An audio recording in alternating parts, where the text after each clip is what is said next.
This program contains candid discussion of gender identity and may include adult topics and language. Listener discretion is advised. This episode of Trans Chat with Christiana is being brought to you by True Voice Lessons, LLC. Offering the finest in online and in-person voice and music instruction, True Voice Lessons has what you're looking for. Transgender voice training, singing, piano, guitar, and much, much more. Let our highly qualified staff of instructors help you achieve your goals. TrueVoiceLessons.com. Unlock your true voice today. Trans Chat with Christiana. Real people, real lives, real talk. Trans Chat with Christiana. Hi, and welcome to Trans Chat. Real people, real lives, real talk. I'm your host, Christiana Brecky. On this week's episode, we travel to Oxfordshire, England, virtually of course, for a chat with my good friend Marci Sandels.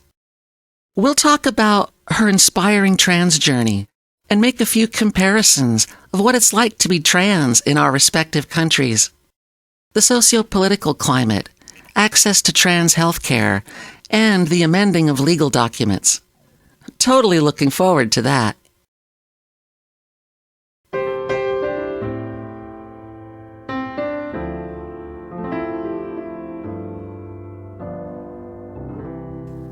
Legally speaking, my transition was a breeze. And I say was because, well, I'm done. My mind and body are still transitioning, of course, but in terms of my legal identifying documentation, I'm 100% female. Driver's license, social security, and birth certificate. And, I still have testicles. Granted, they're nothing but shriveled up little raisins now, but nonetheless. While across the country, or even in the state right next door, a trans person can be physically, fully transitioned, post-op and everything, and yet legally prohibited from amending their birth certificate gender marker. To amend driver's license gender markers, some states require costly, humiliating court orders. As a trans person, I can't think of anything much more degrading or more likely to continually trigger my gender dysphoria than having to show identifying documents that have the wrong friggin' gender on them. Why should two people who live in the same country pay the same federal taxes and pledge allegiance to the same damn flag have such radically different rights when it comes to correcting our legal documentation? Here's the quick answer. We shouldn't. But sadly, we do. Our federal government has failed to protect us from this, so every trans American is at the mercy of their home state with regards to how much or how far we can legally transition. It's literally a transgender zip code lottery, and it's ridiculous. I feel fortunate that I was able to amend my Social Security account during the last days of the Obama administration. For gender change, all they required was a certain form to be completed and a letter from my doctor. Under Trump, I wouldn't be surprised if those requirements have been upped, or if they've eliminated the option to amend your gender marker entirely. Frankly, nothing that man does surprises me anymore. And yeah, I've heard the arguments against gender marker amendments. What if I'm in a car accident or chopped up by a serial killer, and the only way to identify me is to look at my genitals?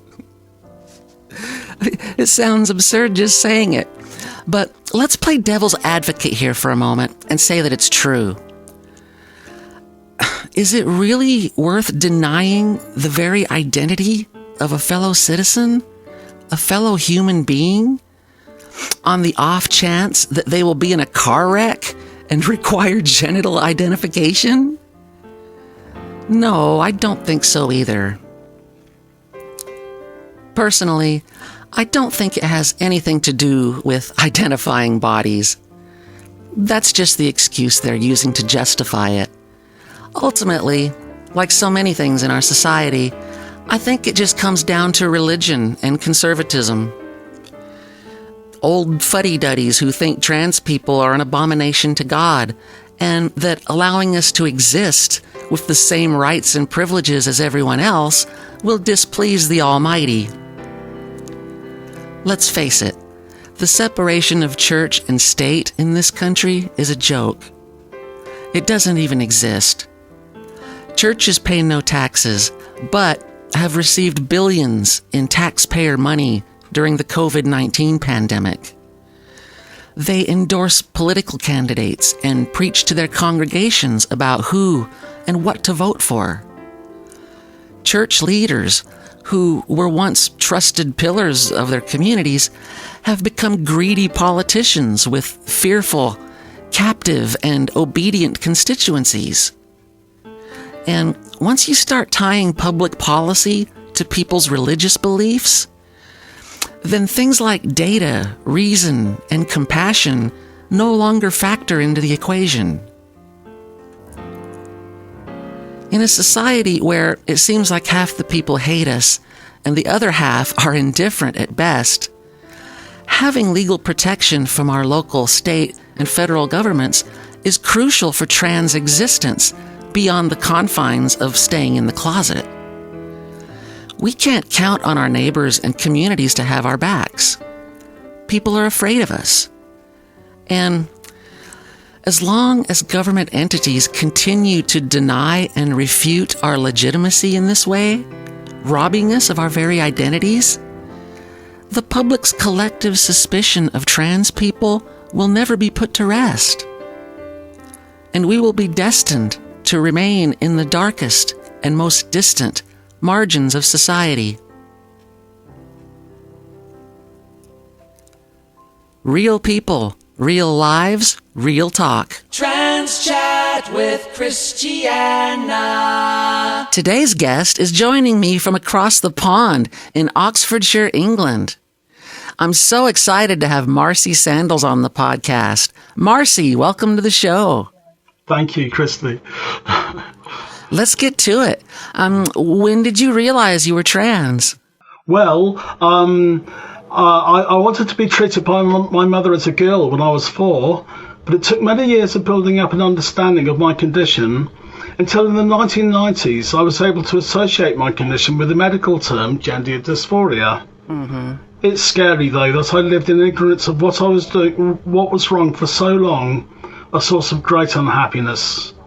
I can look back now and say I've always been a girl, and to my mother, Mum, I'm a girl. That's awesome. When did you come out and begin your transition? I told my wife that I was dressed in women's clothing shortly after we got married, which was in July 1990. Okay. I committed myself to living as a woman when I told her one morning before work in May 1998. Uh-huh. By December 1999, I'd gone through the initial stages of preparing to live full-time as a woman and started at work in January. Things didn't work out at that time. I had mental health problems by the April, when I didn't harm myself or myself, but it meant to stay in hospital. I think this transition failed as I was ill-prepared and was not taking hormones. 20 years later, I felt strong enough, experienced enough, and confident enough to transition as quickly and as efficiently as possible, taking as many people with me as I could, which has happened. Nice. Awesome. So taking people with you, how did your friends and family react when you came out? Linda was initially upset, but then incredibly accepting. Oh, nice. My father was devastated, though. And my mother thought it was a phase and was driven by ideas she thought I'd got from the internet. Yeah. Yeah. Which in a way, I suppose it was. Most people outside my immediate family were accepting, and I had some wonderful reactions. Nice. My employer has always been good to me, the hospital in Oxford. This time nearly everyone has been accepting, but I've had to work through issues with people and be patient as they adjust. Very few people have shown outright opposition. Oh, that's great. That's awesome. So how did it feel when you started HRT?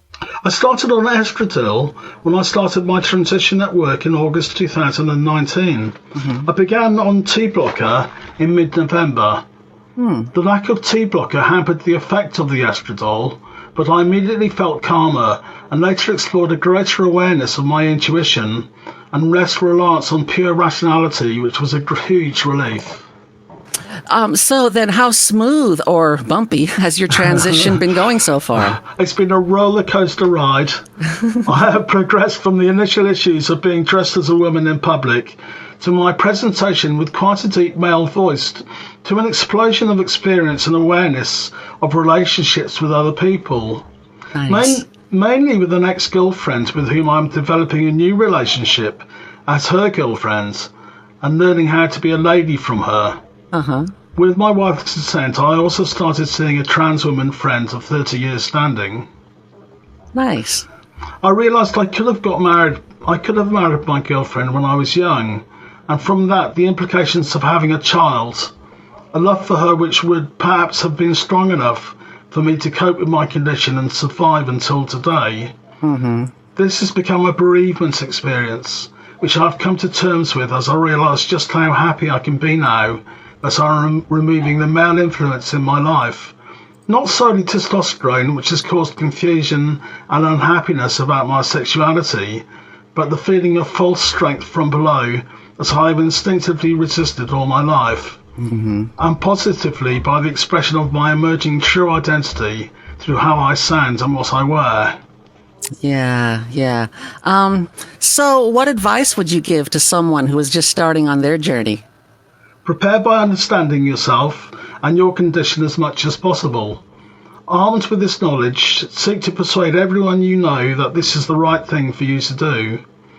When people understand us and accept us, and they love us and accept us, be clear-headed about the implications of dressing as a woman in public and avoid promiscuous sexual gratification, but deal with one's sexual feelings by finding a way to express them which does not harm anyone else, and move on without shame. Nice. Great advice. All right, so let's move on and talk a little bit about you. What do you do for a living? I work in the IT department at the hospital in Oxford. Oh, nice. Our team manages the messages that the computer systems send to each other and spring into action if they don't. I've been there for 24 years. Nice. And then Linda and we've got an eclectic taste in music, which I enjoy listening to all the time. Pop, soul, rock, Bach, Mozart and Handel. Nice. I also play the piano and guitar badly, but find expression through music healing. Nice. I climbed and sailed with my dad when he was alive, including only a year after my first transition, and continued a deep friendship until his death when he was 90. That's awesome. I came to Christ at 24 at college. I heard what he had to say through the Christian Union. I was unhappy and seeking answers as a mature student at university. I heard him say, "Follow me," to his disciples, on his way to Jerusalem for the last time. It was as if he was talking to me. Since then I have been sharing in his death and resurrection, which has given me the strength to deal with my condition. A passage of scripture which sums up my spiritual experience is from the Epistle of St. Paul to the Colossians, chapter 3, verses 3. I died and my life is hidden in Christ with God.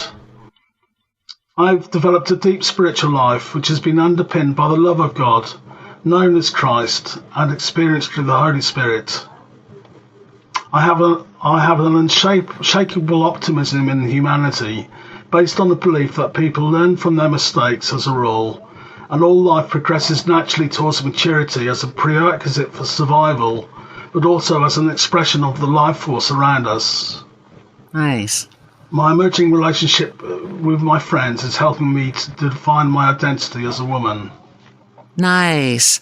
I always really admire the trans folks who are able to retain their religious faith post-transition or after coming out. Because for many, not feeling welcome or accepted by their church has irreparably damaged their faith. Have you ever encountered any anti-trans sentiment at church? Are you still a regular churchgoer? Yes, I go to an inclusive church in Oxford. I've moved from my old church, and the problems I had at my old church were quite subtle. On the face of it, most people were kind of accepting, but there was a lot of awkwardness. Yeah, and which I didn't need. I don't go to church to conform and to make people feel comfortable. right. I go to church to share with people and to share each other's burdens and to my faith has changed because I used to when I try to make it as a bloke, I try to do everything in a rational way, but and including my faith. But I live. I've learned to live my Christianity from my heart, and if you don't, if it doesn't help you love other people, then it's not much use, really. Definitely. So I thought it would be fun to sort of compare the trans experience from country to country and see how it differs, because there's no question that where we live in this world can totally dictate a trans person's ability to transition or even come out. Within the U.S., it totally depends on your zip code. So, like, access to trans health care in the U.K. Would a trans person from, say, London be able to access the same level of trans-specific health care in, like, the farmlands of rural Scotland? I think it is different in the UK. We have the NHS, and we don't have states. We have one government and one set of laws. Yeah. So things we talk about the postcode lottery, and there is a postcode lottery because different health authorities allow different things, including trans treatments. So yes, that in a way that does have a similarity with the States. The treatment of trans people is supposed to be universal across the NHS, but I think most people go private actually, because including me, because the waiting lists are awful. So what about in terms of socio-political acceptance?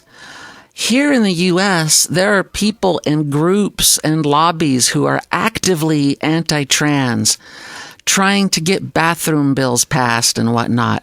Do you see much of that in the UK? Well, there's a few things. I think things in the cities are much more tolerant. And then when you get out to the country, people are a bit more ignorant and a bit more conservative, which doesn't help. I'll tell you how ignorant I am. I thought all you had over there was NHS. I didn't realize private health care was available too. Oh, yes. Over here in the States, they give us the impression that all you have over there is NHS and that it takes 10 years to get a checkup. I mean, that's basically all they tell us. Well, it has changed. It has. I mean, the private healthcare has gradually been introduced. You can always have private treatments for anything, and that's been around for decades. But the provision of private treatments and the opportunities and the choice has definitely increased, and it's been encouraged by the government as well. What we do have similarly with America is that there are conservative right wing groups who I mean, my perception is that they square up to the Pride movement, so which is like a cultural thing, really. So it's no longer a trans issue. It's more of the sections of society are getting defensive because they see other sections of society as a threat. Yeah. I just see trans people being caught in the middle. So, and I think, and I do see that in America. I do see this phenomena. Yeah. Over here, trans people are a political wedge. We're a pawn. That's the way I kind of look at it. We're a pawn, and whatever side, whether it's the conservative side or the liberal side that wants to use us, they just pick us up and, like we're a hacky sack and just go for it. So it is. It's a really awful situation. Do trans people become sort of a political thing over in the UK too, or is this sort of just localized social kind of stuff? Well, that phenomena of conflict is only really come about in the last few years. And as I said, I think the cause of that is that the trans and pride movements has grown strong to try and get more rights. Yeah. And the conservatives and the church leaders, some of them, yeah, so some very tolerant churches, but they see that as a threat, really. And but in terms of laws, there's mitigating effects on the progress that has been made. Because in the last 20 years since my first transition, a lot of progress had been made. Yeah. Young people could have puberty blockers, and they could transition at 18. And the gender identity clinics have grown. And also there was tolerance in using restrooms. Oh, nice. But recently, under the current government, there's been moves to try and reverse those improvements. Yeah. But the trans lobby is the trans lobby on both sides of the pond, I think, is pretty strong. It must be. I don't realize it in the States. They're not very visible. But there's no question that every time the president kicks us down, a court picks us back up. The one thing that Trump wanted to do more than anything was get into the White House and undo anything that had Obama's name on it. Yes. Absolutely anything. It's really disgusting. It's really, really disgusting. So what about things like getting IDs changed and things like birth certificates? What is that like over there? It's pretty tough. You have to have surgery before you can have a birth certificate change. Wow. Because you need to have a gender recognition certificate. Wow. So that's pretty tight to be able to do that. But not having a birth certificate is not debilitating. I think I've been able to do. I haven't been restricted so far in what I've been able to do. Yeah, it's not too bad. In the U.S., birth certificate, again, totally depends on what state you live in. In my state, all I needed was a note from my doctor. Literally, that's all I needed was a note from my doctor. Right. That's it. But there are some states where it's a lot harder. I think there might be a few states that do require surgery. I think there's a state or two that doesn't allow it at all. Right. So it just totally depends on where you live. Birth certificate is not sort of that big a deal. It's not something we use all the time. What about sort of your more common IDs? Like you have like driver's licenses or other sort of like IDs? Oh no, that's easy. Is it? It's easy to change all those things. Yes. Oh, that's good. That's good. Just like a doctor's notes, or what do you guys need? Well, you need a computer and access to the internet. That's it. which for very, very many people is a bit problematic, actually. So literally all you have to do is just like go online and you can just change your gender right on. Wow. Yes. So like that's a weird contrast, because like in terms of birth certificate, it's hard ass. Yes. But in terms of like getting your driver's license, it's easy peasy. Well, it's quite recent phenomena, really. Is it? I mean, especially because it's so easy. I mean, the government services find it so easy to make all these services online. Yeah. So it doesn't cost them much to add a few programming sentences to click a new checkbox. Right. Right. Awesome. Well, Marci, thank you so much for joining me. I always enjoy chatting with you. I mean, you'll have to come back on again sometime, and maybe sometime when Trump is gone and what's your guy's name? Boris Johnson? Boris Johnson, yes. Yeah, so, maybe, by the time that, and we get like real leaders back again. Not that I would ever compare Boris Johnson to Trump, but I mean, Boris Johnson looks kind of weird with his hair. But, hey, at least he ain't Trump. At least he ain't Trump. However bad he is, he ain't Trump. I would love to come back, Christy. I would love to. I'd love to do another interview with you in a year, and awesome. See if I've still got my sense of humour. Yeah, and let us know how your transition's going, and how stuff's going. Awesome. Well, again, Marci, thanks so much, and take care, and I'll look forward to chatting with you again sometime soon. That's lovely. Thank you, Christy. You betcha. Bye.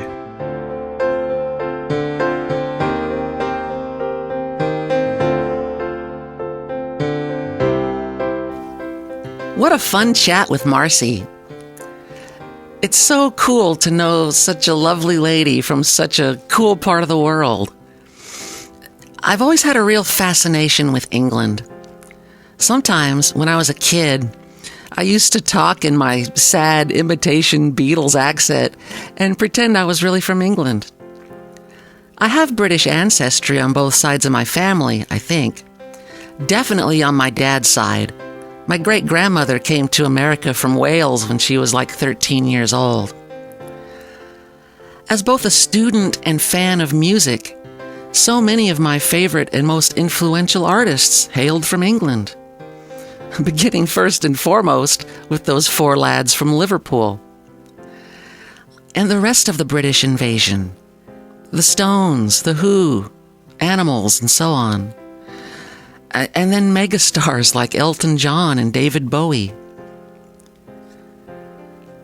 A child of the 70s and 80s, no matter what style of music I was into at any given time, it was still largely the British acts that were among my favorites. When I was into 80s top 40, I liked Duran Duran, Billy Idol, Tears for Fears, Wham, and Pet Shop Boys. As my musical tastes got a little on the heavier side, my heroes were Led Zeppelin, Black Sabbath, Queen, Def Leppard, Judas Priest, and Iron Maiden, to name a few. And I'm a fan of British comedy, at least what little of it I've actually seen, like Monty Python, Benny Hill, The Young Ones, absolutely fabulous. And the programs they showed on PBS, like Are You Being Served, Fawlty Towers, and Keeping Up Appearances. Naturally, I was a huge fan of the Beatles movies. I always felt like I sort of understood British humor in a way that most folks around me never really seemed to. Maybe it's still in my DNA, since I'm only a few generations removed from the kingdom.